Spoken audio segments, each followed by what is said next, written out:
नसेची निष्कंक आनकोणी इंद्रचंद्र देव ब्रह्मादि करुणी संशयाची श्रेणी छेदितिना उघडे परब्रह्म सद्गुरूची मूर्ती पुरविती आरती शिष्याची इंद्रचंद्र देव ब्रह्मादि करुणी संशयाची श्रेणी छेदितिना वंचना करीती जनदुष्ट नष्ट मुख्य श्रेष्ठ श्रेष्ठ वंदिता ते इंद्रचंद्र देव ब्रह्मादि करुणी संशयाची श्रेणी छेदितिना ज्ञानदेव म्हणे गुरुचा मी दास नेने साधनास आन काही इंद्रचंद्र देव ब्रह्मादि करुणी संशयाची श्रेणी छेदितिना पांडुरंगा करू प्रथम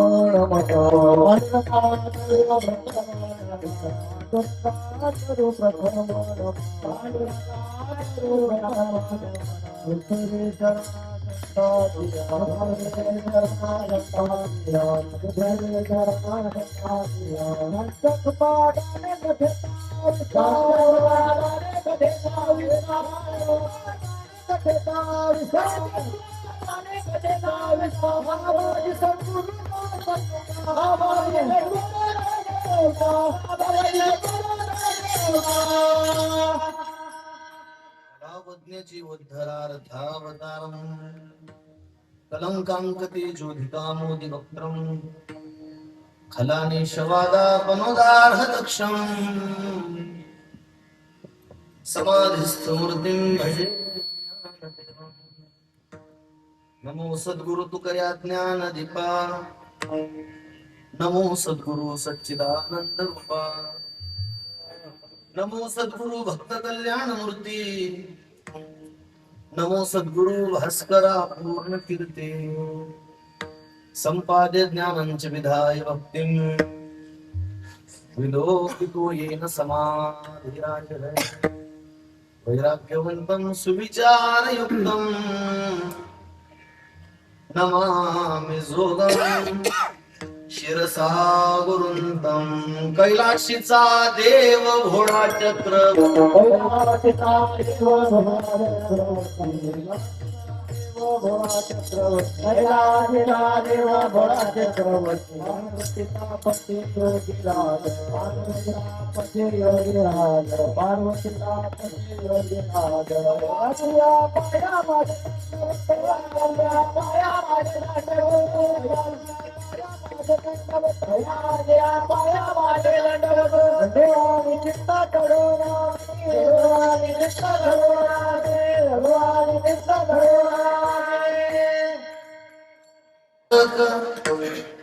नसेची निष्कंक आनकोणी इंद्रचंद्र देव ब्रह्मादि करुणी संशयाची श्रेणी छेदितिना अखिल पूर्ण ब्रह्मांड नायक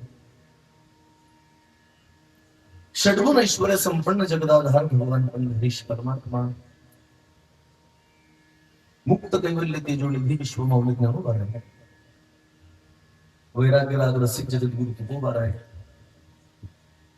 स्वानंद सुग्रीवाशी सद्गुरु जोग महाराजांनी आदिशक्ती जगदंबा मुक्ताई माता यांच्या चरणी सेवा समर्पित करण्यासाठी म्हणून घेतलेला अभंग साधकांचे मायबाप योग्यांची माऊली ज्ञानी यांचे राजे असणारे कैवल्य साम्राज्य चक्रवर्ती विश्वमौली ज्ञानोबा यांचा 5 चरणांचा आणि आपल्या सद्गुरू विषयीची अनन्यता प्रतिपादित करणारा अभंग सेवेसाठी विचारात घेतलाय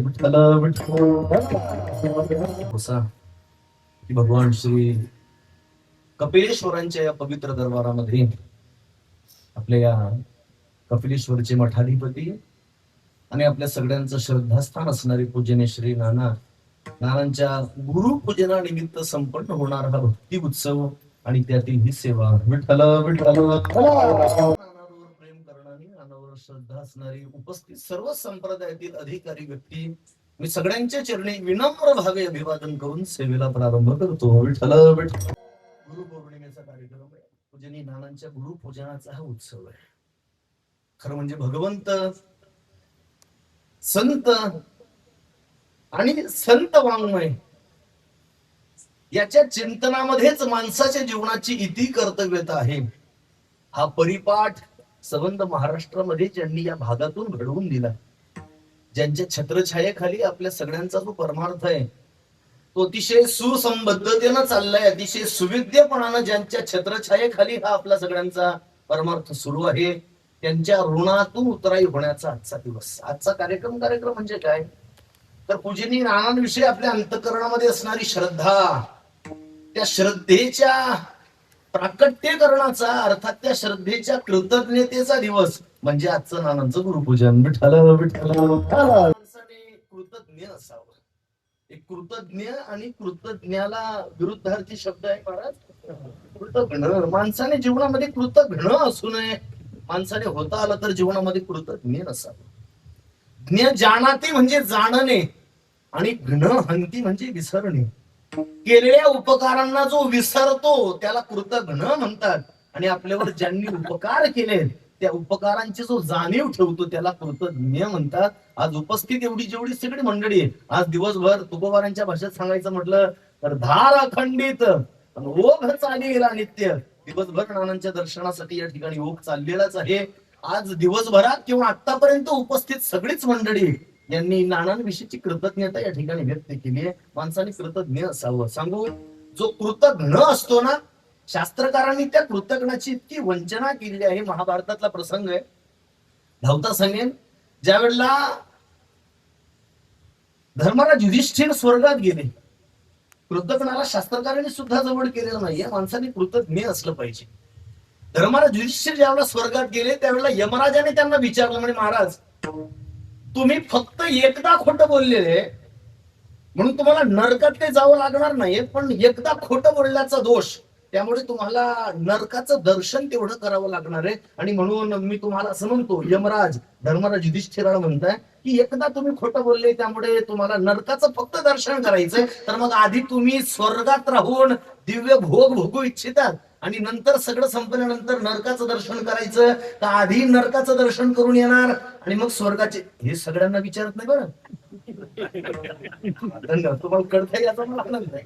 हे धर्मराज युधिष्ठिरांना म्हणून विचारलं यमराजाने, कारण ते यमराजाने हे धर्मराज, म्हणून यमराजाने धर्मराजांना विचारलं, म्हणजे महाराज एक पाप तुमच्याकडून नरोवा कुंजरा बहुश्रुत मंडळी आहे, कल्पना आहे तुम्हाला सगळ्यांना, ते त्यामुळे तुम्हाला एकदा नरकाचं दर्शन तेवढं करावं लागणार आहे. मग आधी काय करतात? धर्मराज युधिष्ठिरांनी अतिशय शालीनतेनं यमराजाला सांगितलं, म्हणजे महाराज मला स्वर्गाचे भोग भोगण्याच्या आधी नरकाचं तेवढं आपण दर्शन करू. आणि यमराज निघाले. यमराजाने आपले काही सेवक सोबत घेतले आणि धर्मराज युधिष्ठिरांना नरकाचं दर्शन घडवावं म्हणून नरक दाखवत दाखवत दाखवत पुढे जात असताना, पुढे गेल्यानंतर धर्मराज युधिष्ठिराला असं दिसलं की काही माणसांची प्रेत पडलेली आहेत, काही जिवंत आहेत, काहींचं पोट फाटलेलं आहे, काहींचं मुंडकं तुटलेलं आहे, काहींचा डोळा फुटलाय, काहींचं तोंड फुटलेलं आहे. असे नाना तऱ्हेने दुःखामध्ये विवडत असणारे लोक धर्मराज युधिष्ठिरांना त्या नरकामध्ये दिसली. तसे पुढे गेले तसं त्यांना दिसलं की काही माणसांची प्रेत ही कोल्ह्या कुत्र्यांना खाण्यासाठी टाकून दिली होती. हिंस्र पशु अगदी त्यांच्यावर ताव मारून ती प्रेत खात होती. पुढे गेल्यानंतर धर्मराज युधिष्ठिराच्या लक्षात आलं की काही हिंस्र पशु पक्षी जवळ जायचे, त्या प्रेतांच्या आसपास फिरायचे, पण काही प्रेतांना नुसतं जवळ जाऊन ते काय म्हणतात त्याला, नाही ना अजून एक शब्द त्याला ग्रामीण भाषेत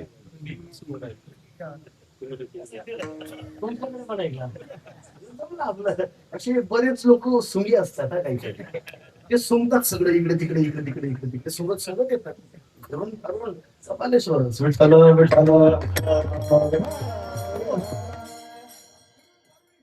काय मजा नाही दुसरीकडे, त्यांना माहिती, पण ते सुंगायची सवय असते. काही काही ना केले ते प्रेतांना सुंगायचे, त्यांचा वास घ्यायचे आणि त्यांना स्पर्श न करता न खाता निघून जायचे. वास्तविक मांस हे हिंस्र पशूंचं आवडतं खाद्य, कोल्ह्या कुत्र्यांचं आवडतं खाद्य आहे ना. काय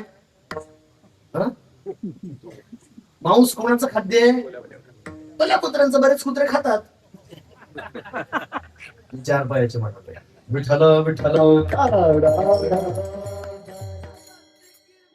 कुत्री सुंगायचे निघून जायचे, त्याला स्पर्श सुद्धा करत नव्हते. धर्मराज युधिष्ठिरांना आश्चर्य वाटलं आणि आश्चर्यपोटी त्यांनी यमराजाला विचारलं, म्हणजे महाराज महाराज हे हिंस्र पशु येत आहे, काही प्रेत खाताय आणि बाकीच्या प्रेतांना ते स्पर्शही न करता त्यांचा केवळ वास घेऊन निघून जातं. त्याचं कारण काय? ऐका माझा मुद्दा इथे. धर्मराज युधिष्ठिराला यमराजाने सांगितलं, महाराज हे हिंस्र पशूंचं खाद्य जरी असलं, आवडतं खाद्य जरी असलं, पण हे हिंस्र पशु यांना फक्त वास घेऊन इथून निघून जात आहे, त्यांच्या प्रेताला स्पर्श करत नाही. कारण विचारलं धर्मराजाने, त्यावेळेला यमराज सांगतात, ही जी प्रेत ज्यांना हिंस्र पशु सुद्धा स्पर्श करत नाही, हे सगळे कृतघ्न आहेत. कृतघ्न ऐकताय तुम्ही? कृतघ्नाला महाभारत सांगतं, कृतघ्नाला हिंस्र पशु सुद्धा स्वीकार करत नाही. कृतघ्न हा सर्वथैव निंदनीय अशा प्रकारचा आहे. आणि म्हणून माझी विनंती आहे, माणसाने जीवनात होताच आलं तर कृतज्ञ होण्यापेक्षा कृतज्ञ व्हा. आणि आपण सगळी कृतज्ञ मंडळी आज कृतज्ञता व्यक्त करण्याकरता इथं जमले.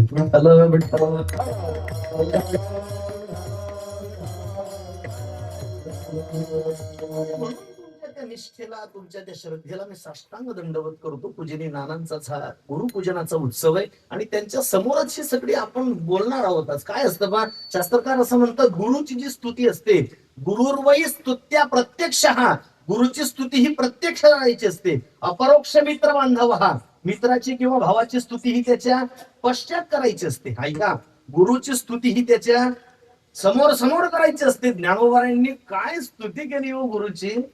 तुम्ही ज्ञानेश्वरीचे उपासक आहात, जाणकार आहात, मला सांगा, संबंध ज्ञानेश्वरीमध्ये पांडुरंगाचं नाव आहे एका ठिकाणी तरी आहे? विठ्ठलाचं नाव आहे? पण असा ग्रंथ दाखवा, असा असा मला श्लोक दाखवा की ज्या श्लोकावर विवेचन करत असताना, विवरण करत असताना, किंवा गीतेतला ज्ञानेश्वरीतला असा एखादा अध्याय दाखवा की ज्या अध्यायामध्ये ज्ञानोबांनी श्री गुरु निवृत्तीनाथांचं वर्णन केलेलं.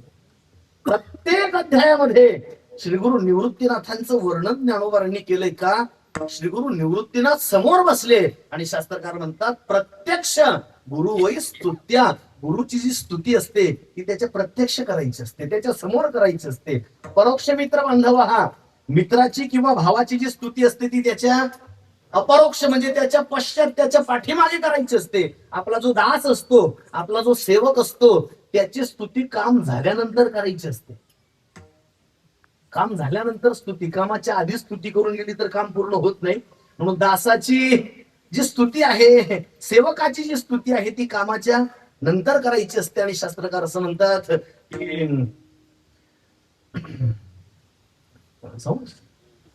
मुलाची आणि पत्नीची स्तुती कधीच करायची नसते. विठ्ठल विठ्ठल करायची नसते. त्याचंही कारण सांगू का? आता बघून नाना समोर बसले, पण मला माफ करा नाना, पत्नीची स्तुती करायचीच नसते. का करायची नसते? अहो, ती स्तुतीच्या पलीकडे गेलेली असते. पत्नीची कुठे स्तुती करता येईल का आपल्या तोंडाने?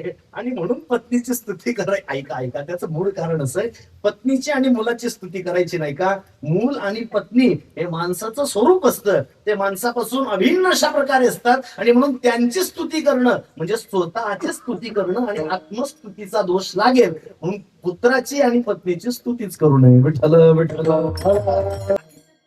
सोडा, पण मी पहिल्या तुकड्याला अजून धरू नये. प्रत्यक्ष गुरुवै स्तुत्य, शास्त्रकार म्हणतात, गुरुची जी स्तुती असते ती गुरुच्या अगदी समोर करायची असते, प्रत्यक्ष करायची असते. आणि त्या अनुषंगाने आपण सगळ्यांनी हा गुरुपूजनाचा उत्सव नानांच्या समोरच या ठिकाणी केलाय. मी पूजनी नानांच्या चरणी विनम्र भावे अभिवादन करतो आणि सेवेला प्रारंभ. विठ्ठल विठ्ठल. पण मला एक दोन गोष्ट अजून क्लिअर करायची. का कोणी म्हणेल कशा करता हा उत्सव गुरुपूजनाचा, काय गरज आहे या गोष्टीची? तर त्याचं उत्तर सांगतो, लक्ष द्या. हे पहा, आपला संप्रदाय असा आहे, आपल्या संप्रदायामध्ये जशी देवाची सेवा केली जाते तशी साधूची सुद्धा सेवा करणार आपला संप्रदाय. लक्ष द्या, जसे आपल्या संप्रदायामध्ये देवाचं चिंतन केलं जातं तसं संतांचं चिंतन करणार आपला संप्रदाय. जसे देवाचे उत्सव साजरे केले जातात तसे साधूचे सुद्धा उत्सव साजरे करणार आपला संप्रदाय आहे. देवाचं जसं चिंतन आहे तसं साधूचं चिंतन आहे. देवाचं जसे उत्सव आहे तसे साधूचे सुद्धा उत्सव आहे. आणि तुकोबाराय तर पुढे जाऊन म्हणतात, देवाला त्याच्या सेवेपेक्षा त्याच्या भक्तांची केलेली सेवा अधिक आवडते. तुका म्हणे, देवा त्यांची केल्या पावे सेवा, त्यांची केल्या पावे सेवा, त्यांची केल्या पावे सेवा. देवांच्या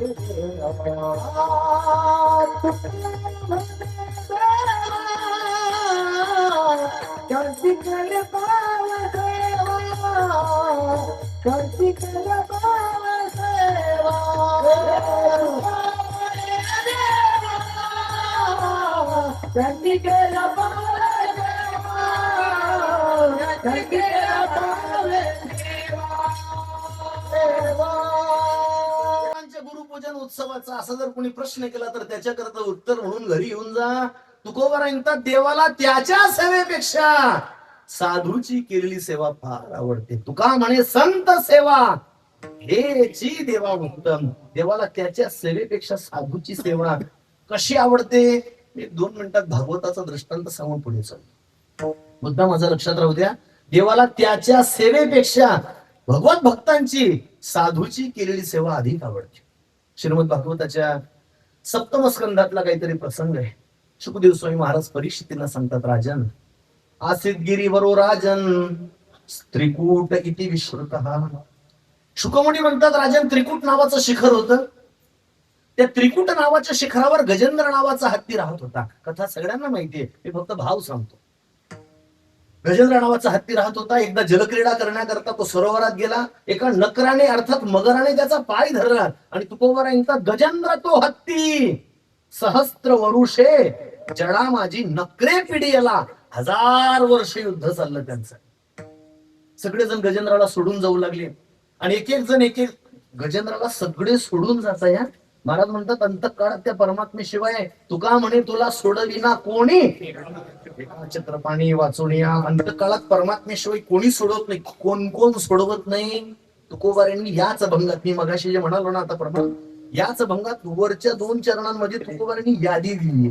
महाराज म्हणतात, त्या परमात्मेशिवाय सोडवत नाही. कोण कोण सोडवत नाही. ऐका, सोडविना राजा देशीचा चौधरी, देशीचा चौधरी, देशीचा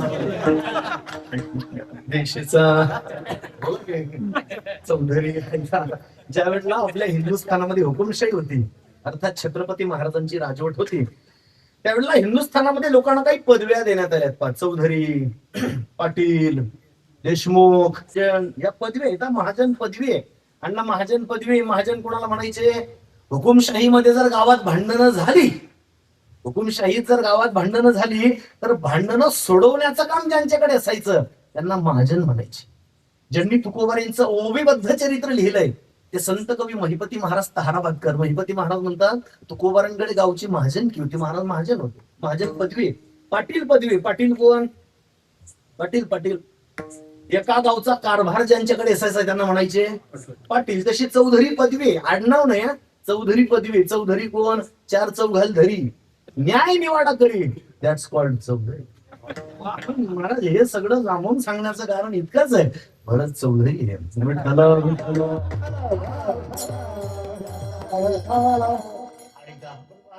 शेट्याना चौधरी पांडे पण वाहे श्री कानोबाराय म्हणतात. ना शेठ कामा येईल ना चौधरी कामा येईल. अंतकाळात उपयोगाला एकच चौधरी. चौधरी गोमटा, पांडुरंग एकच गोमटा आहे.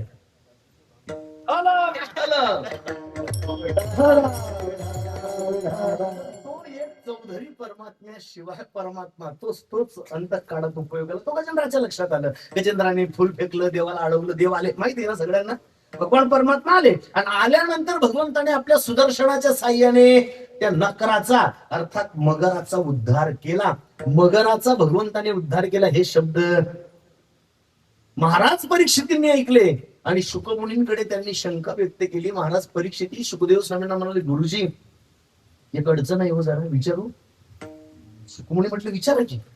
महाराज परीक्षितींनी शुकदेव स्वामींना विचारलं, म्हणे गुरुजी भगवान परमात्म्याला कोणी बोलावलं होतं. बोलत जा. आम्ही एका ठिकाणी असंच म्हणालो, बोलत जा बोलत जा. लोक म्हणे तुम्हाला कशा करता बोलवलंय. मला बोलण्याकरताच बोलवलंय, पण मला वन वे ट्रॅफिक आवडत नाही. बोला. आणि तुम्ही बोललात की कीर्तन लवकर संपणार आहे. घरी जायचंय ना लवकर, मग बोला पटपट. देव शुकमुनींनी महाराज परीक्षितांना विचारलं, म्हणजे गुरुजी देवाला कोणी बोलावलं होतं. गजेंद्राने. संकटात कोण होतं. गजेंद्र. धावा कोणी केला. गजेंद्राने. अडवलं कोणी. गजेंद्राने. नामचिंतन कोणी केलं. गजेंद्राने. फुल कोणी फेकलं. गजेंद्राने. बरं देव आले कोणा करता आणि उद्धार कोणाचा केला? हा? हे बरं आहे का? म्हणजे आले आले कोणा करता? बोलावलं कोणी? बोलावलं गजेंद्राने. आणि उद्धार कोणाचा केला? नकराचा. म्हणजे अगदी मोकळं सांगू का, मला माफ करा, यांनी निवडणुकीच्या तोंडावर पक्ष प्रवेश करावा आणि तुम्ही लगेच त्यांना तिकडे देता. तुम्ही का सतरंजा उचलता का? विठ्ठल विठ्ठल. किती दिवस करणार ते? झालं गजेंद्राने. ते महाराज परीक्षितींनी शंका व्यक्त केली, म्हणजे गुरुजी मला जरा अडचण आहे, शंका आहे माझी, म्हणे बोला. ते म्हटले देवाला बोलावलं कोणी? गजेंद्राने. संकटात गजेंद्र आहे, मग देवाने आधी उद्धार कुणाचा केला पाहिजे होता? कोणाचा? कोणाचा केला? कोणाचा केला? तुम्हाला तरी पटतंय ना? आधी उद्धार, नंतर जाता जाता नकराचा उद्धार केला असता. महाराज परीक्षिती म्हटले आपलं दुमत नसतं, मी शंका निर्माणच केली नसती. जाता जाता त्यांनी परीक्षितीचा घ्यायचा, गजेंद्राचा नकराचा उद्धार केला असता, काही अडचण नव्हती. पण त्यांनी उद्धार आधी गजेंद्राचा केला पाहिजे होता. त्यांचा क्रम चुकला असं वाटत नाही का तुम्हाला? 8:30 वाजता येतात आणि आधी म्हणता जेवायला द्या, पहिले कीर्तन कर, नंतर जेवायचं, मग 8ला यायचं. म्हणजे असा क्रम आधी आले कशा करता? जेवायला. कीर्तनाला आले ना, मग ज्याच्या करता आले ते असं ना. पटतंय ना तुम्हाला? म्हणजे ज्याच्या करता आले ते आधी करा ना. म्हणजे बोलावलं कुणी? गजेंद्राने. उद्धार मगराचा गेला, हे काय मला विसंगत वाटतं जरा. महाराज परीक्षितींना शुकमुनींनी इतकी सुंदर संगती लावून दिली. भागवत भास्कर पूजने डोंगरेचे महाराज गोड सांगायचे ऐका. शुकमुनी महाराज परीक्षितींना सांगतात, राजन राजन भगवान परमात्मा गजेंद्रा करताच आले हो. मग त्यांनी विचारलं, मग उद्धार मगराचा का केला? सांगतो ना, भगवान परमात्मा गजेंद्रा करताच आले. गजेंद्रासाठी आलेल्या भगवंताने आधी मगराचा उद्धार केला का? भगवान परमात्मा जसे प्रकट झाले ना तिथे, परमात्म्याने प्रकट झाल्यानंतर तिथलं सगळं दृश्य पाहिलं आणि ते वातावरण पाहून परमात्मा इतके प्रमोदित झाले, इतके आनंदित झाले. तिथे भगवंताला असं दिसलं की या मगराने गजेंद्राचा पाय धरला होता. ऐकताय ना? मगराने गजेंद्राचा पाय धरलाय. मगराने गजेंद्राचा पाय धरला हे दृश्य देवाने पाहिलं आणि भगवान परमात्मा इतके प्रसन्न झाले. भगवान म्हटले गजेंद्र आपला भक्त आहे, त्याने बोलावलंय, त्याचा उद्धार तर करायचाच करायचाय. तो आपला भक्त आहेच, त्याने आपल्याला बोलवलंय, त्याचा उद्धार तर करायचाच करायचाय. पण आधी उद्धार नकराचा केला का? प्रभू म्हणतात गजेंद्र माझा भक्त आहे आणि या मगराने माझ्या भक्ताचे पाय धरले. भगवान म्हणतात जे माझ्या भक्ताचे पाय धरतात, पहिले उद्धार त्यांचा, नंतर भक्ताचा. विठ्ठल विठ्ठल.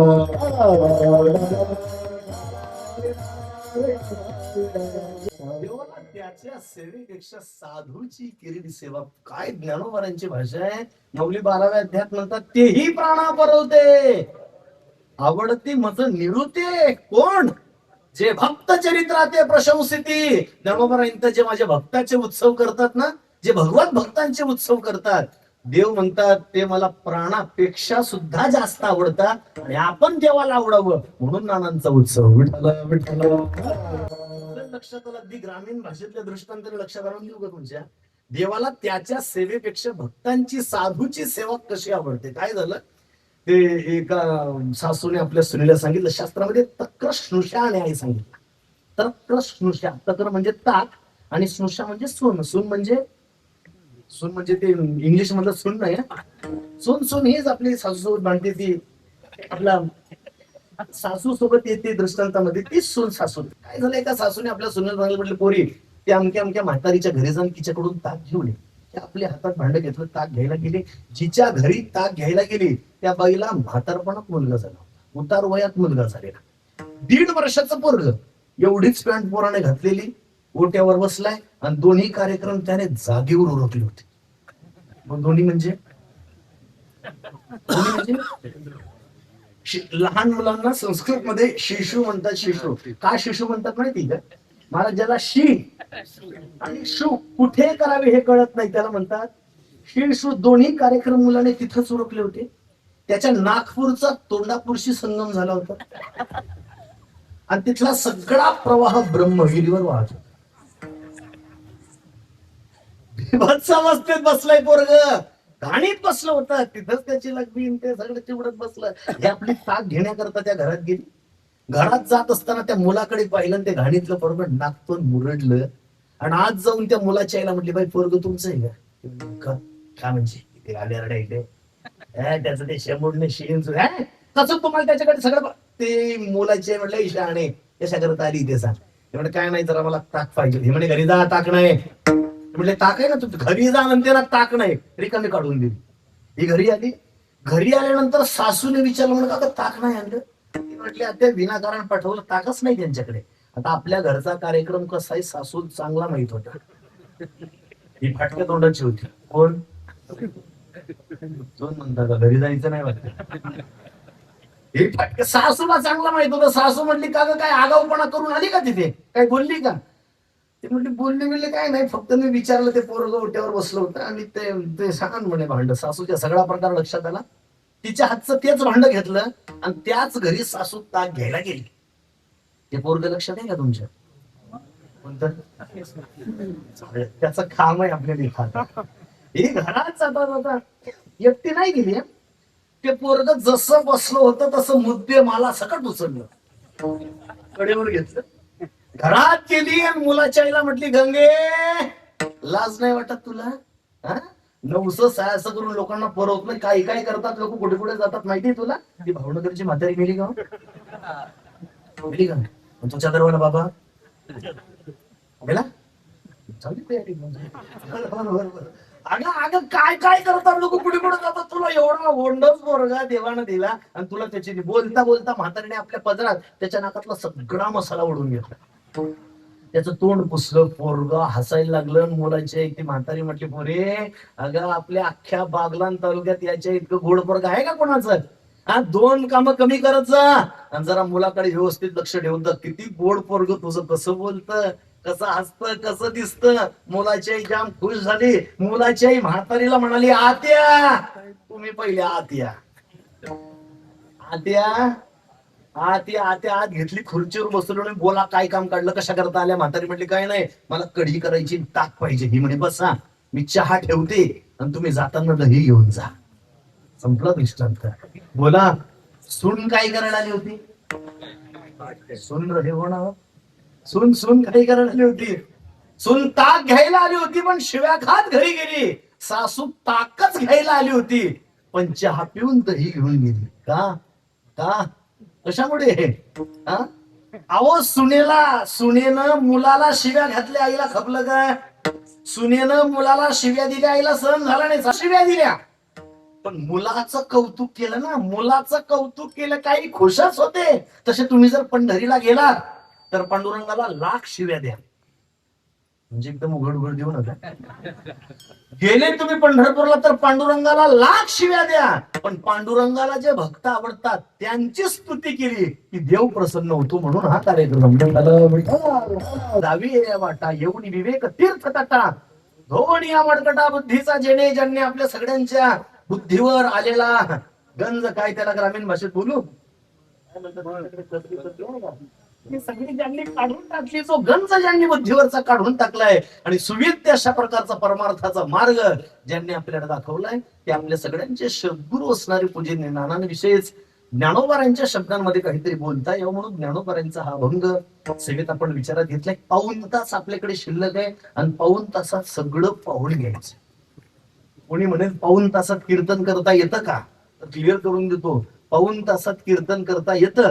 40 मिनिटात कीर्तन करता येतं. आणि 40 मिनिटात कसं कीर्तन करतात याच्या मी आळंदीला 4 वर्ष परीक्षा दिली. म्हणजे आमच्या जोग महाराज वारकरी शिक्षण संस्थेमध्ये पूजागिरी नंतरच्या कीर्तन परीक्षा सुरू होतात 4थ्या वर्षाच्या. त्या कीर्तन परीक्षेचा वेळ असतो 40 मिनिटाचा. महाराज 40 मिनिटात सगळं कीर्तन करून दाखवावं लागतं, चाली सकट. आज तर आपली चाल झाली आहे आणि खरं म्हणजे चालच अशी झालीये, मी कीर्तन नाही केलं तरी चालेल.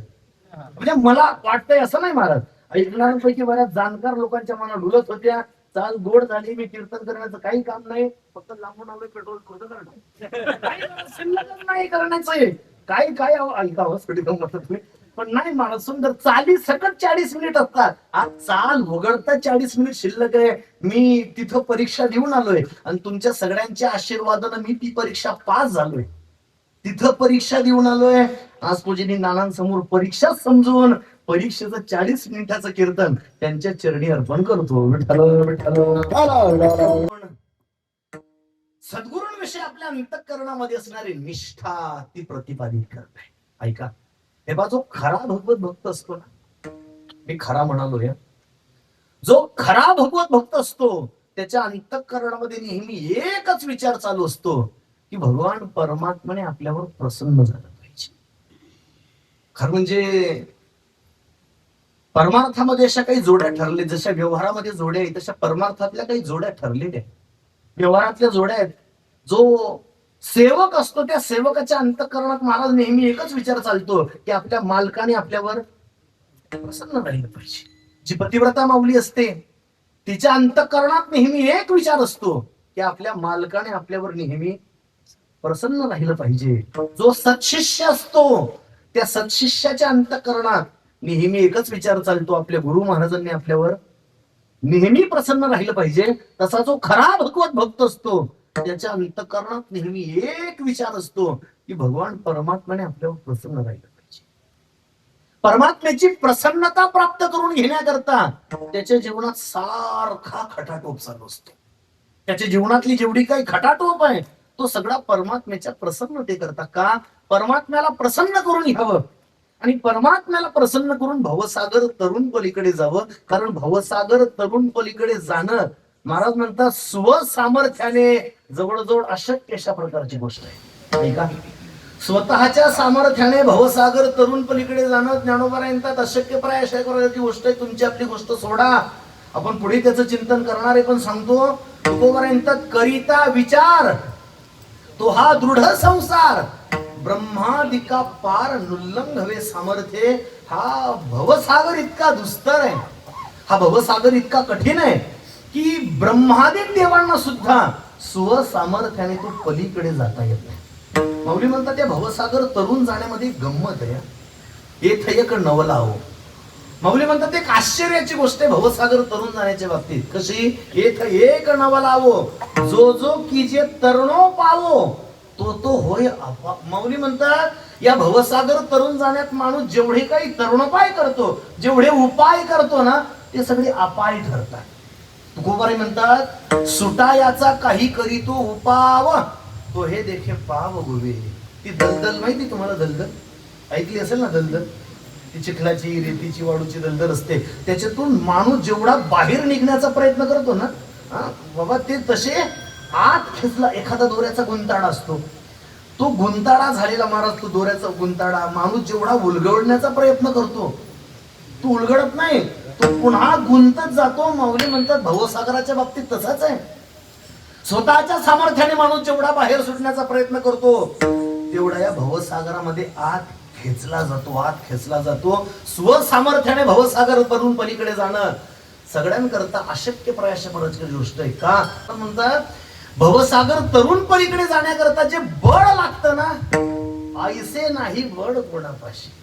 भवसागर तरुण पलीकडे जाण्याकरता जी शक्ती लागते, जी ताकद लागते, जे बळ लागतं ते बळ कोणाकडे नाहीये. तुकोबाराने विचारलं महाराज का हो असं कोणतं बळ लागतं भवसागर तरुण पलीकडे जाण्याकरता? तुकोबारांचा स्वतःच्या सामर्थ्याने जर भवसागर तरुण पलीकडे जायचं असेल तर विवेकासहित वैराग्याचं बळ पाहिजे. विवेकासहित वैराग्याचे बळ धगधगीत ज्वाड अग्नी जैसा. महाराज म्हणतात भवसागर तरुण पलीकडे स्वसामर्थ्याने स्वतःच्या सामर्थ्याने भवसागर तरुण पलीकडे जाण्याकरता विवेकाचं बळ लागतं. विवेकाचं. विवेक विवेक विवेक म्हणजे विवेक नावाचा मुलगा नाही. महाराज विवेक कशाला म्हणतात? विचार सागरानं सांगितलेली व्याख्या जशीची तशी तुमच्या समोर मांडतो. अतिशय सोपी व्याख्या विवेकाची विचार सागरानं सांगितली. विवेक विवेक म्हणजे काय? भगवान परमात्मा अविनाशी आहे. लक्ष द्या, परमात्मा अविनाशी आहे. परमात्म्याला सोडून संपूर्ण जग विनाशी आहे असा मनाचा ठाम निश्चय करून. कसा? कसा मी आता सांगितलं तसा.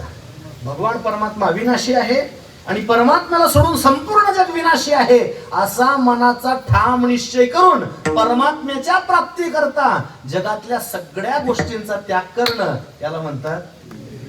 परमात्म्याच्या प्राप्ती करता सगळ्या गोष्टींचा त्याग करणं याचं नाव विवेक आहे. सगळ्यांची माफी मागून मी एक प्रश्न विचारणार आहे. विचारू? हो की नाही? कोणाला राग येणार नाही? नक्की? मला सुखरूप घरी जाऊन द्याल म्हणजे तसं असेल तर विचारतो. बोलू? तेव्हा परमात्म्याच्या प्राप्तीकरता सगळ्या गोष्टींचा त्याग करणं याचं ना विवेक आहे. सगळ्यांची माफी मागून प्रश्न आहे माझा, मला माफ करा, मी तुमची माफ काढण्याकरता इथं आलेलो नाहीये, पण तरी सगळ्यांची माफी मागून प्रश्न आहे. जर परमात्म्याच्या प्राप्तीकरता सगळ्या गोष्टी त्याग करणं याचं ना विवेक असेल तर माझा प्रश्न आहे, मला सांगा, आपला परमात्म्याच्या प्राप्तीकरता सगळ्या गोष्टींचा त्याग चाललाय का सगळ्या गोष्टी मिळवण्याकरता? बोला ना. विवेक विवेक नाही हो महाराज. परमात्म्याकरता सगळ्या गोष्टींचा त्याग करावा लागतो, याला विवेक म्हणतात. ते फार मोठे अधिकारी सत्पुरुष होऊन गेले. रूप गोस्वामी नाव त्यांचं. भिक्षेला जायचे मधुकरीला. तसं तर सर्वस्व सोडून आले होते. यमुनेच्या काठावर राहायचे. भगवान शालिग्रामाची पूजा करायची. भिक्षा आणायची. आई तर बनवलेलं आणत नव्हते, भाजी भाकरी आणत नव्हते, मधुकरी आणत नव्हते. कोरडा शिधा आणायचे, पीठ आणायचे, यमुनेच्या पाण्यामध्ये भिजवायचे, त्याच्या छोट्या छोट्या भाकरी करायच्या, विस्तवावर शेकायच्या, भगवान शालिग्रामाला द्यायचं. कुणी रस्त्याने अतिथी जात असेल, वाटसरू जात असेल त्याला द्यायचं, राहिलेलं आपण खायचं आणि अखंड प्रभू चिंतन करायचं. असं दिनक्रम रूप गोस्वामी महाराजांचा होता. भिक्षेला गेले एक दिवशी गावात. एका आजीबाईने त्यांना भिक्षा दिली. त्या भिक्षेत त्यांनी जे पीठ वाढलं त्या पिठामध्ये मिठाचे खडे होते. पूर्वी जाड मीठ टाकायचे पिठात. त्या मावशीने जाड मीठ, त्या आजीबाईने जाड मीठ पिठात टाकलं होतं. आले, ते पीठ भिजवलं, त्यांनी भाकरी केल्या, भगवान शालिग्रामाला नैवेद्य दिला. देव जेवायचे त्यांच्यासोबत. रोज कोरड्या भाकरी असायच्या. ऐका, रोज देवाला कोरड्या भाकरी असायच्या, पण आज मीठ त्या भाकरीत लागलं. थोडी खारचट लागली भाकर आणि देवाच्या तोंडाला जरा चव आली. दुसऱ्या दिवशी रूप गोस्वामी महाराजांनी ते मधुकरीचं पात्र उचललं आणि महाराज निघाले जायला. जसे झोपडीच्या बाहेर जाणार तसं झोपडीतून आवाज आला, रूप. रूप गोस्वामी महाराजांनी इकडे तिकडे पाहिलं, कोणी दिसेना. पुन्हा आवाज आला, रूप, अरे मी बोलतोय. साक्षात भगवान शालिग्राम बोलत होते. रूप गोस्वामी महाराज पुढे गेले, हात जोडले आणि हात जोडून भगवान शालिग्रामांना विचारलं, बोला देवा ना, देवा बोला ना, काय हवंय? भगवान शालिग्राम म्हणाले, रूप, काय नाही रे, मधुकरीला चाललायस ना? रूप गोस्वामी महाराज म्हटले, देवा जावं लागेल हो. आमचे आजीगुरु मामासाहेब म्हणायचे, जरी झाला संन्याशी माध्यान्नाशी तोंडवाशी. मामासाहेब म्हणायचे, संन्याशी जरी झाला तरी 11 वाजता 11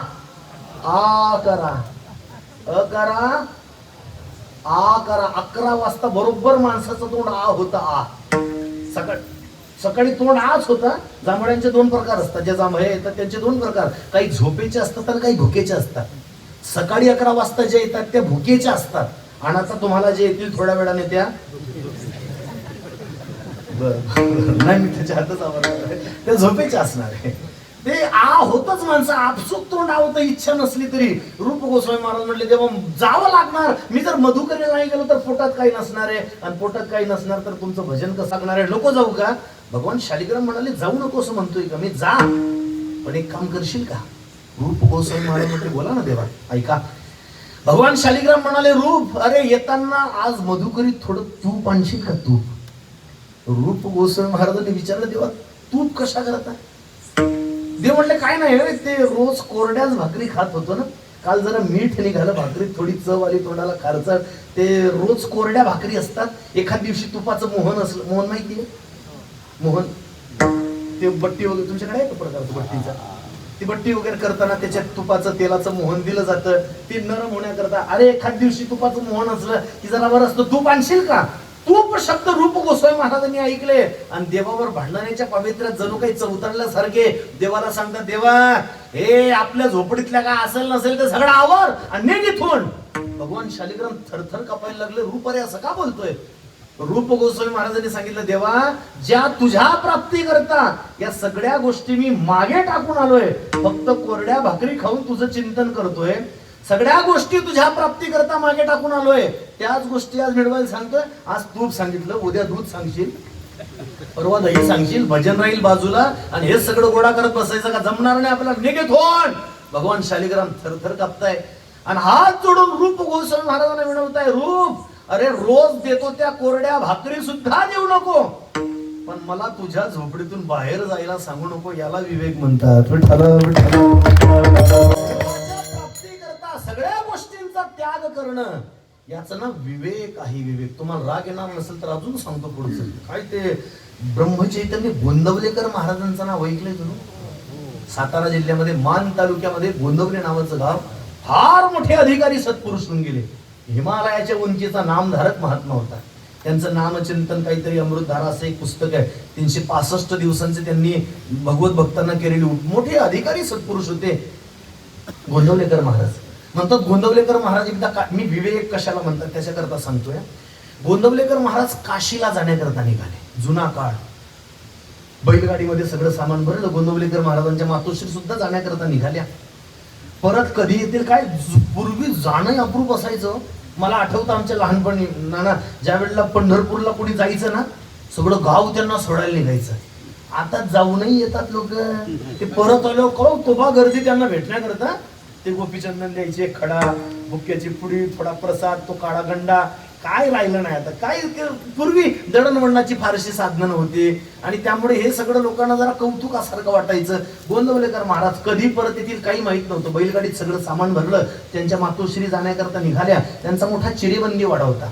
गोंदवलेकर महाराजांनी त्या वाड्याच्या राखणीसाठी एक माणूस ठेवला. पण गोंदवलेकर महाराजांची आई जाता जाता त्या गडी माणसाला सांगायचे, वाड्याकडे नीट लक्ष ठेव बरं, अधूनमधून झाडून घ्यायचं, अधूनमधून पुसून घ्यायचं, ते झाडे वगैरे काढायचे, कोणाला आत येऊ द्यायचं नाही, तू बाहेर जायचं नाही, वाड्याकडे वाडा वाडा वाडा.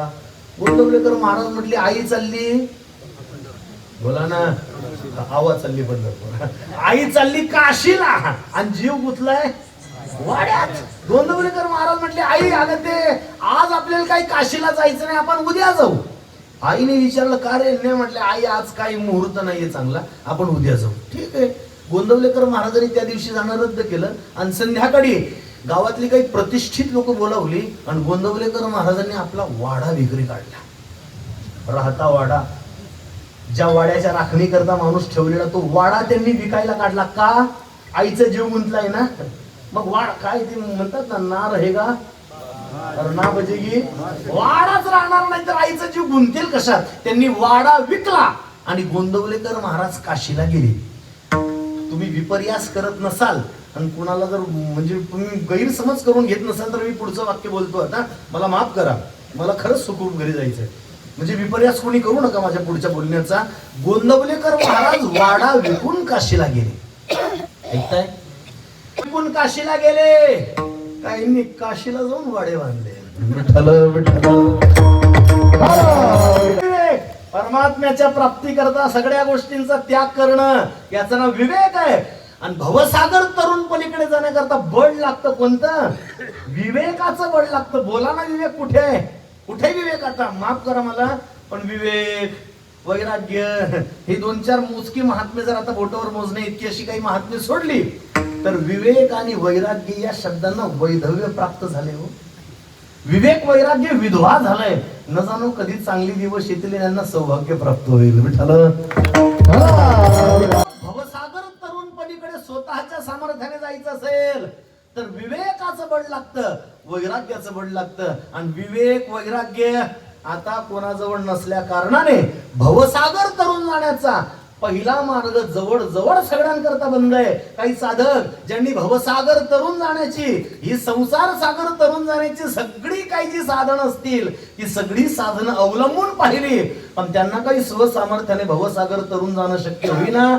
विश्वमाऊली ज्ञानोबारांजवळ गेली आणि ज्ञानोबारांच्या चरणी मस्तक विनम्र केलं आणि ज्ञानोबारांना प्रश्न केला, माऊली माऊली आम्ही भवसागर तरुण पलीकडे जाण्याकरता, अर्थात आम्ही तरण्याकरता अनेक अशा प्रकारची साधनं जीवनामध्ये अवलंबून पाहिली, पण आम्ही काही भवसागर, हा संसार सागर स्वसामर्थ्याने तरुण पलीकडे गेलेलो नाहीये. आम्हाला भवसागर तरुण पलीकडे जायचंय. मग भवसागर तरुण पलीकडे नेण्याचं एखादं साधन तुम्ही आम्हाला सांगा. विश्वमाऊली ज्ञानोबारांनी त्या साधकांना विचारलं, का रे तुम्ही भवसागर तरुण जाण्याकरता कोणकोणत्या साधनांचा अवलंब केला? काहींनी सांगितलं आम्ही विवेकानं गेलो, आम्ही वैराग्यानं जाण्याचा प्रयत्न केला. कुणी म्हणायचे आम्ही जपानं गेलो, कुणी म्हणायचे तपानं गेलो, कुणी म्हणतं समाधीनं गेलो. सगळी साधनं सांगितली, पण सद्गुरु हे साधन कुणाच्याच यादीमध्ये ज्ञानोबारांना दिसलं नाही. सरते शेवटी ज्ञानोबाराच्या साधकांना सांगतात, बाबा तुम्ही सगळी साधनं माझ्या समोर मांडली, मान्य आहे, अवलंबूनही पाहिली, सगळं मान्य आहे, पण भवसागर तरुण पलीकडे जर जायचं असेल तर भवसागर तारून नेणारे फक्त सद्गुरू आहेत आणि त्या सद्गुरू शिवाय भवसागर कुणी तारून नेऊ शकत नाही. ज्ञानोबाराई त्याचा अनुवाद करतात अभंग. सद्गुरु तारक सद्गुरु वाचुनी संसारी तारक सद्गुरु वाचुनी संसारी तारक सद्गुरु वाचुनी संसारी तारक सद्गुरु वाचुनी संसारी तारक सद्गुरु वाचुनी संसारी तारक सद्गुरु वाचुनी संसारी तारक सद्गुरु वाचुनी संसारी तारक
साधकांनी विचारलं, माऊली भवसागर तरुण जाण्याचे, संसार सागर तरुण जाण्याचे सगळे उपाय आम्ही करून पाहिले, सगळी साधना अवलंबली, पण भवसागर तरुण जाणं काही आम्हाला शक्य झालं नाही. जेणेकरून आम्ही हा संसार सागर तरुण पलीकडे जाऊ असं एखादं खात्रीचं साधन तुम्ही आम्हाला सांगा. ज्ञानोबारांनी त्यांची सगळी साधनं ऐकून घेतली आणि ज्ञानोबारा त्यांना सांगतात, बाबा जर भवसागर तरुण पलीकडे जायचं असेल तर भवसागर तारून नेणारं एकच हमीच आणि खात्रीचं साधन आहे. कोणतं? सद्गुरु वाचुनी संसारी तारक नसेची निष्ठंक आण कोणी. ज्ञानोबारांत तुमचं सोडा, पण मज हृदय सद्गुरु जेणे तारिलो हा संसार पुरू म्हणून विशेष अत्यादरू. विवेकावरील ज्ञानोबारांतात मज हृदय सद्गुरु तेने तारिलो हा संसार पुरू तेने तारिलो. त्याने तारलं, त्याने कोणी? माझ्या श्रीगुरूंनी. ज्ञानोबाराय म्हणतात मी तरलो, एकदा नाही ज्ञानोबाराय दोनदा सांगतात. कारण अध्यास आणि कार्य अध्यास दोनदा ज्ञानोबाराय म्हणतात मी तरलोय तरलोय. ज्ञानदेव माने तरले तरलो, ज्ञानदेव माने तरले तरलो, ज्ञानदेव माने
सांगतात तेने तारिलो हा संसार गुरु. माऊली म्हणतात मी तरलो कुणामुळे, आता उद्धरिलो गुरु कृपे. सद्गुरु वाचोनी संसारी तारक. पहिलं चरण ध्रुपद आहे त्याचे कारण सांगतो. वैकुंठवासी प्राप्तस्मरणीय श्री गुरु माधव महाराज मगर मी पाहिलेलं नाही. पूजनीय नानांनी माधव महाराजांना पाहिजे. फार मोठे अधिकारी सत्पुरुष होऊन गेले माधव महाराज मगर. अजून सांगतो त्यांचा फार जवळचा परिचय. महाराष्ट्राच्या भूमीत गाथा मंदिराची निर्मिती व्हावी ही संकल्पना पूजनीय माधव महाराज मगरांची. त्यांची संकल्पना होती महाराष्ट्रात गाथा मंदिर निर्माण व्हावं. पूजनीय पांडुरंग महाराज भोलेबाबांनी त्याला मूर्त अशा प्रकारचं स्वरूप दिलं, पण संकल्पना होती माधव महाराज मगरांची. अजून त्यांचा सोपा परिचय सांगतो. गाथा नवनीत नावाचा ग्रंथ त्यांनी दिला. अतिशय सगळ्यांनी म्हणजे उभा असल्याने तर ठेवावा असा सगळ्यांनी संग्रही ठेवावा असा सुंदर गाथा नवनीत नावाचा ग्रंथ त्यांनी संप्रदाय दिला. परभणी जिल्ह्यामध्ये मोतीराम महाराज फडा संस्थान आहे. त्या फडा संस्थानशी महाराज त्या फडावरचे होते महाराज, पण संस्थेचे विद्यार्थी. आणि त्यांनी ते अधिकार सगळे फडा संस्थानला होते. पण मोतीराम महाराज फडा संस्थानने मोठं मन करून ज्या वेळेला जोग महाराजांची शताब्दी झाली 2020 मध्ये, त्यावेळेला 2020 मध्ये त्यांनी ते सगळे गाथा नवनीताचे प्रकाशनाचे अधिकार संस्थेला दिले. आणि संस्थेने त्या गाथा नवनीताची एक नवीन सुंदर आवृत्ती छापली. असा गाथा नवनीत ज्यांनी संप्रदायाला बहाल केला ते माधव महाराज मगर मोठे अधिकारी सत्पुरुष होते. माधव महाराज मगर म्हणायचे पहिलं चरण ध्रुपद कधी असतं ते म्हणायचे जर दुसऱ्या चरणामध्ये, ऐकून ठेवा, एखाद्या अभंगाच्या दुसऱ्या चरणामध्ये जर दृष्टांत आला, ज्या अभंगाच्या दुसऱ्या चरणामध्ये दृष्टांत येतो त्या अभंगाचं दुसरं चरण ध्रुपद म्हणून बाद होतं. या अभंगाच्या दुसऱ्या याची कांता काय भीक मागे दृष्टांत आला त्याच्यात म्हणून. तसं तर नानासाहेब आता मला पण मी जो अभंग सेवेत विचारात घेतलाय परंपरेने त्याचंही ध्रुपद पहिलंच चरण आहे. पण आता पडी हे रूढी जगा परिचरण चाली ती व्यवहार सत्य म्हणून दुसरं चरण जवळजवळ सगळ्यांच्या परिचयाचं आहे. अजून एक अभंगाचा विषय निघाला म्हणून सांगून ठेवतो. आणि तुम्ही सगळी जाणकार माणसं आहे. म्हणजे नानांच्या तालमीत तयार झालेली म्हणजे सगळी. आज महाराष्ट्रात असा माणूस नाही ज्याला नानांचं नाव माहित नाही, आणि ज्याला नानांचं नाव माहित नाही तो माणूस नाही. म्हणजे ज्यांना कळवलं त्यांना धन्यवाद, बाकीचे हाल थांबा. पूर्वी महाराज ज्यावेळेला पवननगरला कार्यक्रमाला यायचो, मंडळी आली नाना वगैरे सगळी ती मंडळी तिथली आलेली. मी तेव्हापासून म्हणजे फार त्याला बरीच कोरोनाच्या आधीची गोष्ट आहे. 2015-16 पासून त्या पत्रिकेवर फोटो असायचा नानांचा आशीर्वाद आणि मार्गदर्शन म्हणून तिथला फोटो. तेव्हापासून म्हणायचो कपालेश्वर कुठे असेल, कपालेश्वर कुठे असेल. बहुत दिवस होती माझा आस आजी घडले साया सिरे. तर अगदी त्यांच्या चरणाजवळ त्यांची सेवा करण्याचा हा योग आहे. अजून फार जवळचा संबंध सांगतो. मी तर तसा जोग महाराज संस्थेचा विद्यार्थी जरी असलो, पण आमच्या घरामध्ये जी परंपरा आहे वैकुंठवासी प्रातस्मरण झेंडूजी महाराज बेडीकर, ते बेडीकर परंपरेतील झेंडूजी महाराज परंपरेतील एका ओजस्वी परंपरेचा तेजस्वी हिरा उद्या ज्यांची पुण्यतिथी आहे, वैकुंठवासी प्रातस्मरणीय वारकरी अलंकार श्री गुरु जगन्नाथ महाराज अंजाडेकर.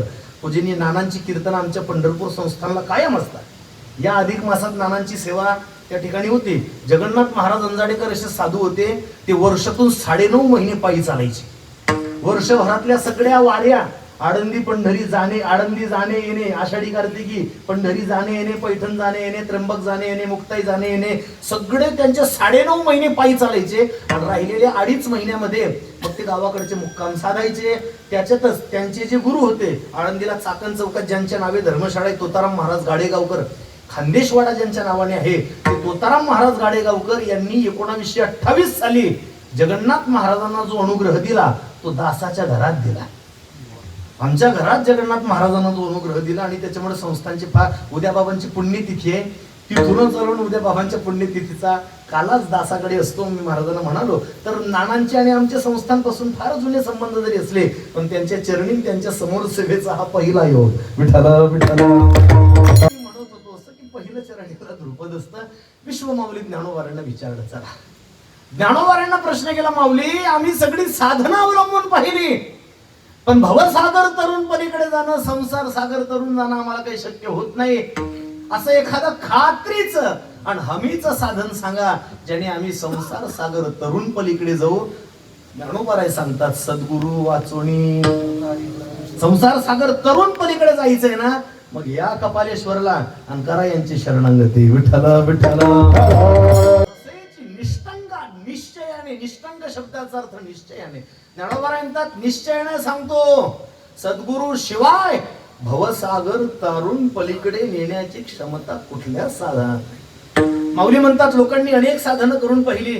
श्रीमद भगवद्गीतेचा 7वा अध्याय 14वा श्लोक, दैवी हेषा गुणमयी मम माया दुरत्यया मामे वै प्रपद्यन्ते माया मेतांतरंती. ते ज्ञानोबा म्हणतात बरीच लोक एक स्वयंबुद्धीच्या बाही रिगाले, तयाची शुद्धीची नाही, एकी जाणीवेच्या डोही गर्वेची गिळले. ज्ञानोबा म्हणतात स्वतःच्या सामर्थ्याने भवसागर तरुण पलीकडे जाण्याचा अनेकांनी मार्ग केला, पण ते आशय बुडाले, आशय बुडाले, बुडाले तयाचा मुडना मार्ग लागला तो लाग येथून. या ज्ञानोबा म्हणतात ते आशय बुडाले. स्वसामर्थ्याने भवसागर तरुण पलीकडे जाण्याकरता या भवसागरामध्ये अनेकांनी उड्या मारल्या, निघाले, पण माऊली म्हणतात ते आशे बुडाले, आशे बुडाले. त्यांचा मिस कॉलही नाही, त्यांचा मेसेजही नाही. बरं आपण इकडून करावं तर ते रेंज मध्येही नाही. एकी स्वयंबुद्धीच्या बाहेर निघाले, तयाची शुद्धीची नाही, त्यांची शुद्धी नाही, म्हणजे ते नेटवर्कच्या बाहेर गेले. विठ्ठल विठ्ठल. सद्गुरु हाताला धरून पलीकडे तारून नेत नाही तोपर्यंत संसार सागर तरून जाणं दुष्कर अशा प्रकारची गोष्ट आहे. त्या परमात्म्याशिवाय कोणी तारून नेऊ शकत नाही. लोकांनी युक्तिवाद केला. ज्ञानोबांना म्हणाले माऊली अहो तुम्ही म्हणताय सद्गुरु शिवाय कोणी नेऊ शकत नाही, आमचे माय बाप बहीण भाऊ आहेत ना. ज्ञानोबा त्यांची अवस्था सांगतात. माऊली म्हणतात ऐका, माता पिता बंधू बहिणी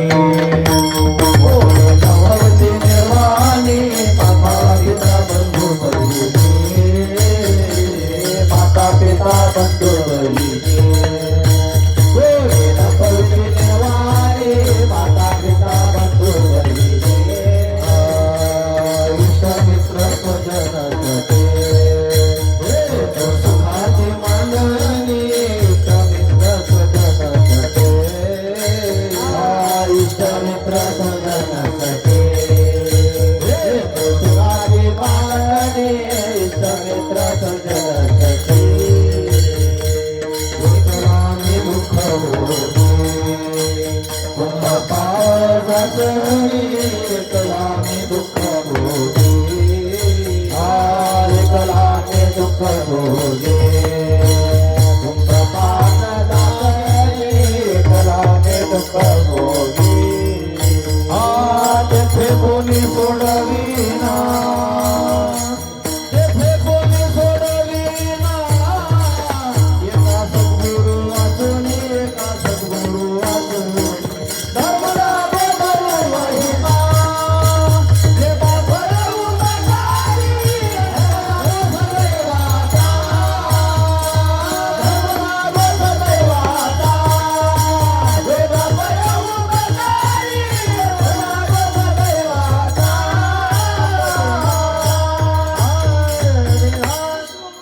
माऊलींना विचारलं माऊली आता तुम्ही म्हणतात सद्गुरु सद्गुरु त्यांच्याशिवाय कोणी, निष्ठंग म्हणतात, निश्चयानं सांगतात सद्गुरु शिवाय कोणी तारून नेऊ शकत नाही. पण आमचे माय बाप बहीण भाऊ ज्ञानोबराय म्हणतात सब झुटा बसा.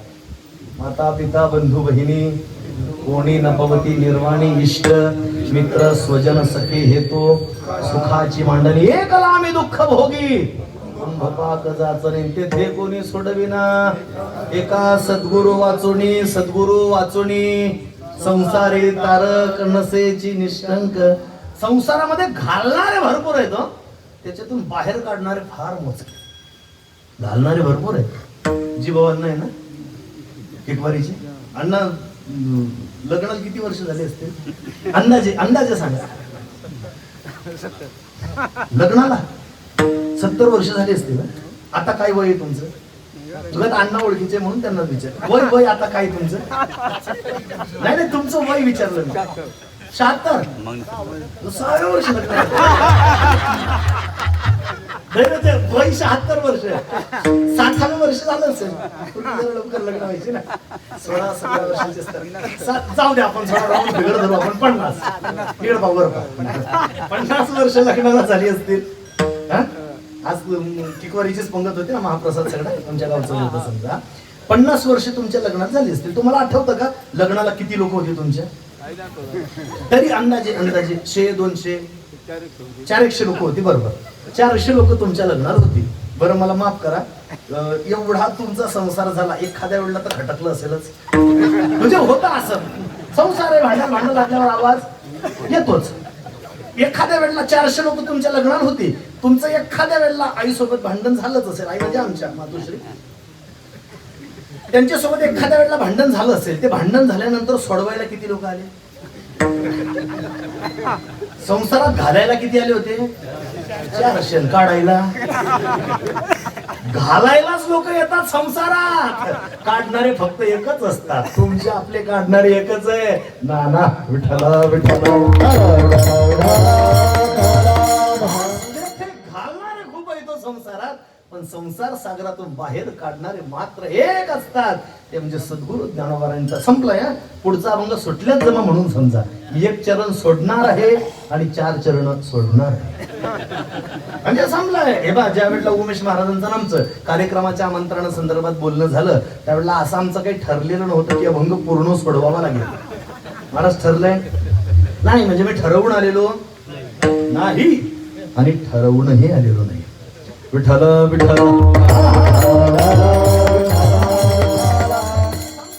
5-10 मिनिटात अजून 8 तास घेतो आता भक्त आणि थांबतो. ज्ञानोबा म्हणतात कोणी नाही सोडू ते, फक्त सोडवणारे सद्गुरु आहेत. सद्गुरु वाचोनी काय करतात सद्गुरु? येऊनी गुरुनाथे माथा ठेविला करू, अज्ञान तिमिर गेले शुद्ध मार्ग साचारू, गरजत चालियलो विठ्ठला अज्ञान अंधारू, आणि एका जनार्दनी माझा श्री गुरु उदारू, इथं धर्म जागो गुरु महिमा. एका जनार्दनी माझा, मी माझे कल्पनेने, एका जनार्दनी माझा श्री गुरु उदारू. ज्ञानोबा म्हणतात एकच उदार आहे भवसागर तारून नेण्यामध्ये, ते म्हणजे सद्गुरु आहे. माऊली म्हणतात त्यांची शरणांगती करा, आणि त्यांची शरणांगती केली की ते भवसागर तारून नेल्याशिवाय राहणार नाही. म्हणून सद्गुरु वाचोनी संसारी तारक नसेची निष्कंकान कोणी. लोक म्हटले महाराज नाही माता पिता, पण हे देव लोक मोठी मोठी देवांची नावं सांगितली. ज्ञानोबारांनी विचारलं तुमच्या यादीत कोण कोण आहे? ते म्हणे मोठे मोठे देव आहेत. म्हणे बाबा कोण कोण आहे? कोण कोण? ते म्हणे इंद्र चंद्र ब्रह्म हे सगळे मोठे मोठे आहे. ते ज्ञानोबारांचं ते मोठे आहे, पण ते त्यांचं रेकॉर्ड काय एवढं, म्हणजे मोठ्या लोकांचं रेकॉर्ड काय एवढं पाहिजे तसं चांगलं नसतं. ते मोठे आहेत ज्ञानोबारांतले नाही असं नाही, पण त्यांचं काय रेकॉर्ड चांगलं काय? कोणाचं रेकॉर्ड, मला माफ करा पण कोणाचं रेकॉर्ड चांगलं याच्यातलं सांगा. इंद्राचं चांगलं आहे? इंद्राचं रेकॉर्ड चांगलं आहे का? काय इंद्रा पडली आता कशानं पडली ते सांगू नका. महाराज म्हणतात ते इंद्राला भग पडली. ते म्हणे महाराज चंद्राचं ठीक आहे, पण चंद्राला डाग आहे, डाग चंद्राला. ज्ञानोबा म्हणतात इंद्राचं सांगू नका. चंद्र एक म्हणे ब्रह्मदेव. ज्ञानोबा म्हणतात ब्रह्मदेव ठीक आहे, पण ब्रह्मा वेदार्थाचा गोवा कन्याभिलाष, गोवा कन्याभिलाष, गोवा कन्याभिलाष, वेदार्थाचा गोवा कन्याभिलाष.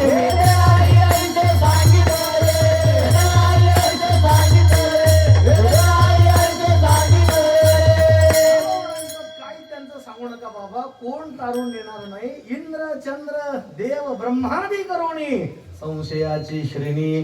ते संशयात गुंतले, ते बाकीच्यांचा संशय काय दूर करतील? बरं मी तुम्हाला एवढं सद्गुरू सांगतोय. माऊली म्हणाले तुम्ही तरी दुसऱ्यांची यादी माझ्याजवळ जाहीर करताय, म्हणजे तुम्ही काही सद्गुरूला कमी समजता का? ज्ञानोबा म्हणतात सद्गुरू म्हणजे काय? उघडे परब्रह्म, सद्गुरूची मूर्ती पुरविती आरती शिष्याची. ज्ञानोबा म्हणतात सद्गुरू हे साक्षात परब्रह्म आहे. गुरुर् ब्रह्मा गुरुर्देव गुरु साक्षात परब्रह्म, उघडे परब्रह्म. सद्गुरूची मूर्ती करतात काय? पुरविती आरती शिष्याची. लोक म्हटली माऊली पण तुम्ही म्हणताय सद्गुरू, काही लोक त्यांची निंदा करतात ना, काही लोक त्यांची निंदा करतात. माऊली म्हणतात जी निंदा करतात त्यांचं रेकॉर्ड तपासलंय का तुम्ही? निंदा करणारे कोण आहे? निंदा सद्गुरूची निंदा करतात, पण कोण आहे निंदा करणारे? वंचना करीती. कोण करीती? दुष्ट नष्ट ज्ञानोबा म्हणतात वंचना करीती जन दुष्ट नष्ट. दुष्ट आणि नष्ट. दुष्ट म्हणजे जे दुराचरणामध्ये तत्पर झालेले आहेत. ऐका, जे दुर्वर्तन करतात, जे दुराचरणामध्ये तत्पर झालेले असतात त्यांना म्हणतात दुष्ट. आणि दुराचरण करत करत करत करत जे मुक्कामाला पोहोचलेले असतात ते नष्ट. विठ्ठल विठ्ठल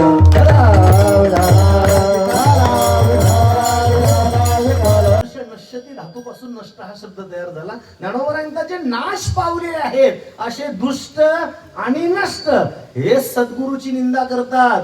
पण चांगले चांगले मोठे मोठे सद्गुरूची स्तुती करतात ना. सद्गुरूची स्तुती करणारे सुद्धा श्रेष्ठ श्रेष्ठ वंदिता ती श्रेष्ठ श्रेष्ठ लोक सद्गुरूला वंदन करतात. त्याचं नाव घेतलं की नाव घेतल्यानंतर माणूस राम स्वरूप होतो. तो राम प्रभू सुद्धा वशिष्ठा शरण. तो राम प्रभू वशिष्ठांना शरण जातो. भगवान कृष्ण कन्हैया ते सुद्धा संदीपनी ऋषींना शरण गेलेच ना. त्यांनी संदीपनी ऋषींच्या चरणावर जाऊन आपलं मस्तक टेकवलंच ना. ज्ञानोबा म्हणतात हे पहा दुष्ट जे आहेत वंचना करणारे जे आहेत ते दुष्ट आहे. आणि माणसाने आदर्श दुष्टाचा घ्यावा का श्रेष्ठाचा घ्यावा? नित्यनेम करणाऱ्याचा आदर्श घ्यावा का उठल्या उठल्या खायला बसणाऱ्याचा आदर्श घ्यावा? वारी करणाऱ्याचा आदर्श घ्यावा का न करणाऱ्याचा आदर्श घ्यावा? आदर्श घ्यावा का न करणाऱ्याचा आदर्श घ्यावा? आदर्श श्रेष्ठाचा का दुष्टाचा घ्यावा? ज्ञानोबा यांचा दुष्टाचा आदर्श घेऊ नका.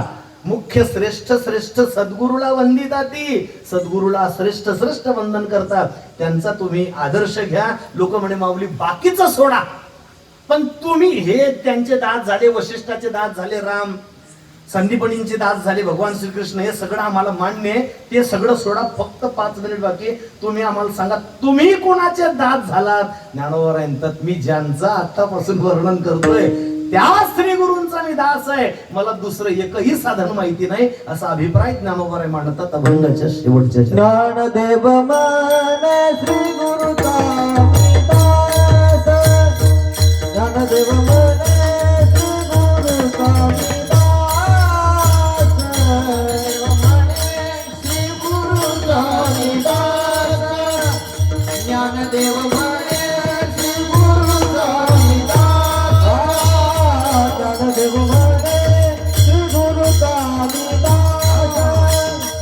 ज्ञानदेव माने श्री गुरुचा ज्ञानदेव माने श्री गुरुचा ज्ञानदेव माने श्री गुरुचा मेरे साधनाचा मेरे साधनाचा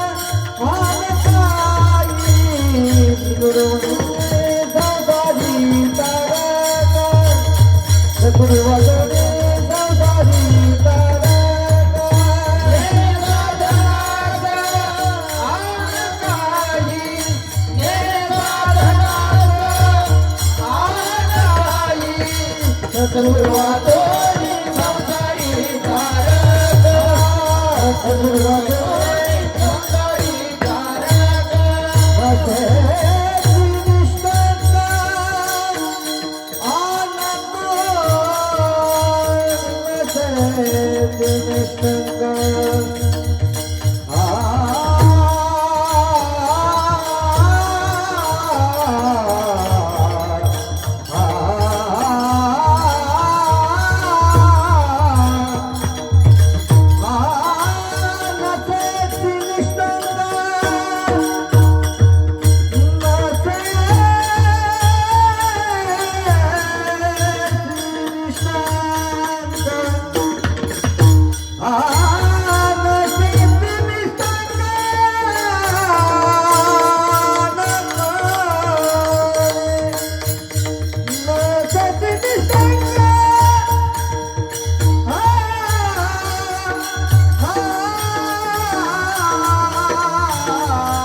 ज्ञानोबारांना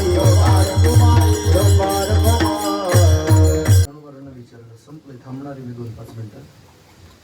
ज्ञानोबारांना विचारलं, माऊली हे सगळ्यांचं सोडा, तुम्ही कोणाच्या चरणावर मस्तक टेकवलंय? भवसागर तरुण पलीकडे जाण्याकरता तुम्ही कोणाचा आश्रय घेतला, कोणाचे दास झाला?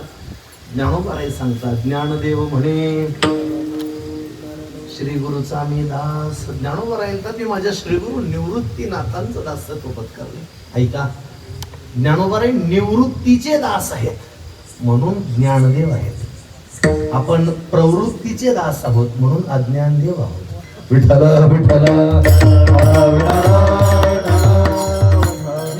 व्हायचंय ना, मग निवृत्तीचं दास्यत्व पत्करा. ज्ञानोबाराय म्हणतात, निवृत्तीचा अर्थात अवस्थेचा आणि दुसरा अर्थ निवृत्तीनाथांचा दास आहे. ज्ञानदेव म्हणे निवृत्तीचा दास, श्री गुरुचा दास, नेने साधना साण काही. ज्ञानोबाराय म्हणतात, अन्य साधन दुसरी मला कुठलीच माहित नाही, मी माझ्या श्री गुरूंचं दास्यत्व पत्करण तेने तारिलो. हा त्यांचाच परिणाम, त्याचा परिपाक असा झाला, मी भवसागर अगदी अडगत त्यांच्या कृपा प्रसादाने तरुण गेलोय.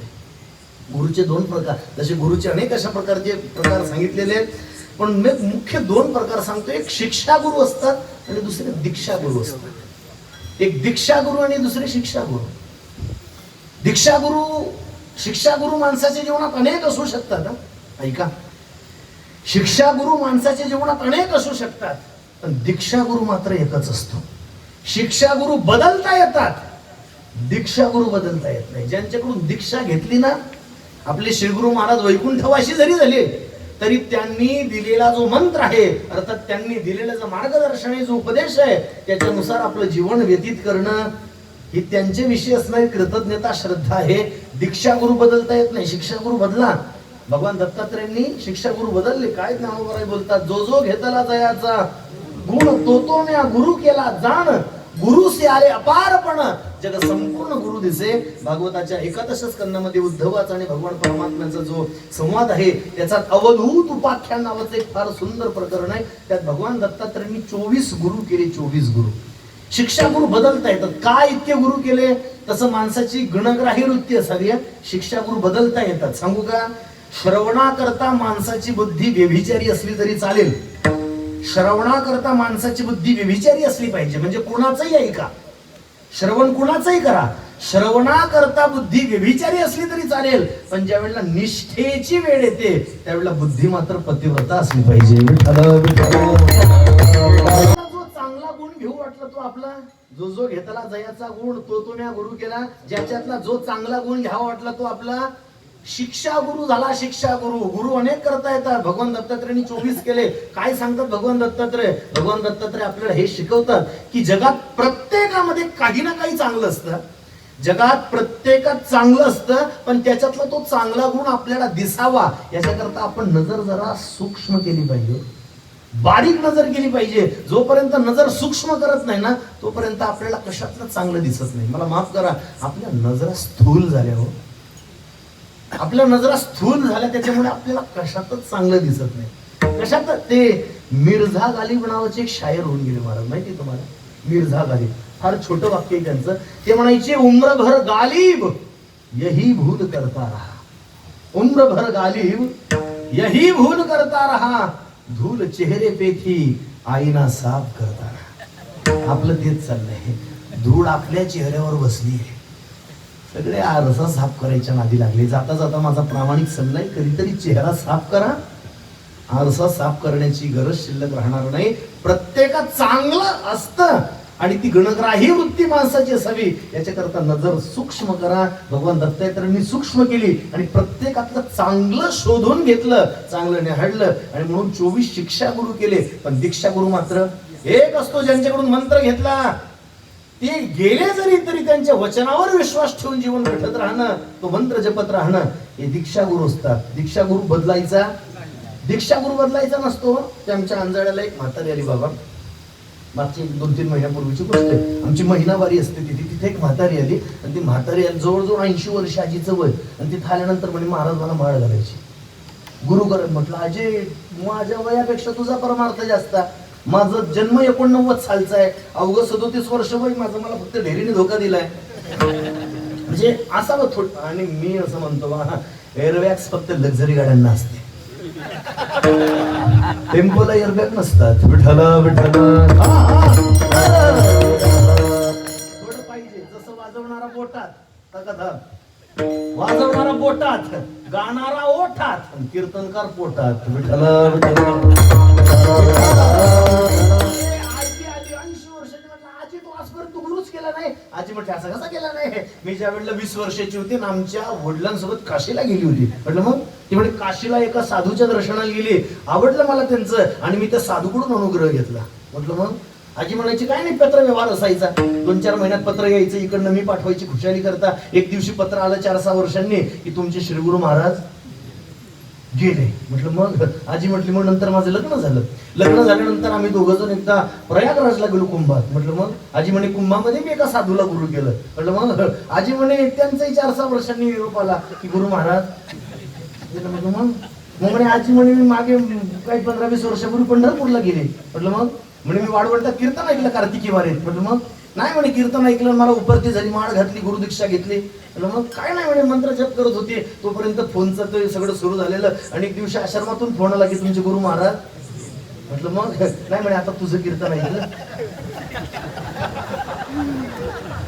आणि असं वाटलं की तुझ्या हातून. म्हटलं आजे मला अजून बरेच कीर्तन करायची आहेत.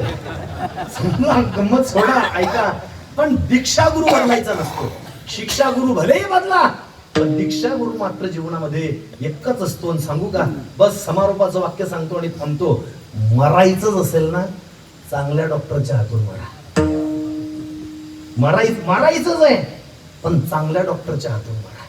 हिंदीमध्ये एक म्हण आहे, पाणी पिना और गुरु करना. चांगल्या सत्पुरुषाच्या, जिथं आपण आलोय, चांगल्या सत्पुरुषाच्या चरणी आपलं जीवन व्यतीत करावं. दादू पिंजारी नावाचे मोठे भगवत भक्त आपल्या संप्रदायामध्ये होऊन गेले.